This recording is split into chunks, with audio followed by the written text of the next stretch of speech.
Look at the eyes in this painting. They're not just scared, they are realized.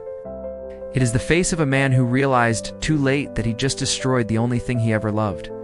This is Ivan the Terrible, the first Tsar of Russia.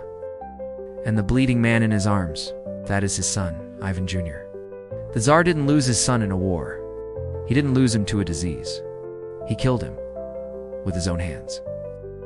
In a fit of uncontrollable rage, how does a father reach this point of madness? To understand the end, we must go back to the beginning. Ivan was born into violence. His father died when he was 3. His mother was poisoned when he was 8. He grew up as an orphan in a palace full of greedy nobles, bojars, who hated him. They starved him. They beat him, even sat on his throne and mocked him. Ivan learned one lesson. Cruelty is power. As a child, he took out his anger by throwing cats and dogs from the palace towers. When he turned 13, he ordered his guards to seize the leader of the nobles.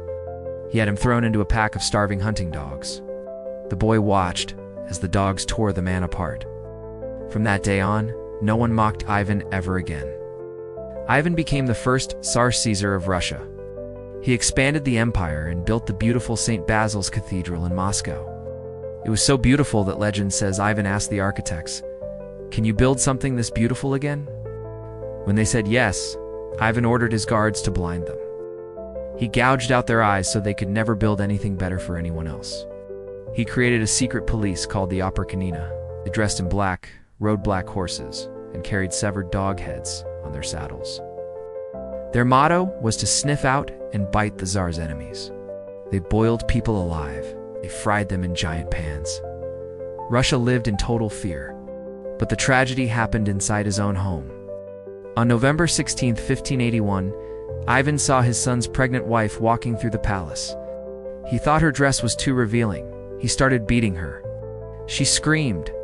His son, the Tsarevich, ran into the room to protect his wife. He yelled at his father, "You sent my first wife to a convent, you did the same to my second, and now you strike the third, causing the death of the son she holds in her womb." Ivan was furious. He raised his heavy iron staff, the symbol of his power, and swung it.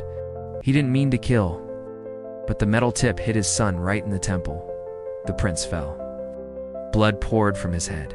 Instantly, Ivan's rage vanished. He dropped the staff. He threw himself onto his son's body, trying to stop the bleeding with his hands. He kissed his face, screaming, "May I be damned? I have killed my son. I have killed my son." But it was too late. The prince died a few days later.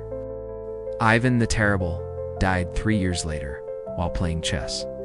But historians say he really died that day with his son, because by killing his only capable heir, he left Russia in chaos, leading to the time of troubles that almost destroyed the nation. Was he a monster or a victim of his own trauma? Let me know in the comments.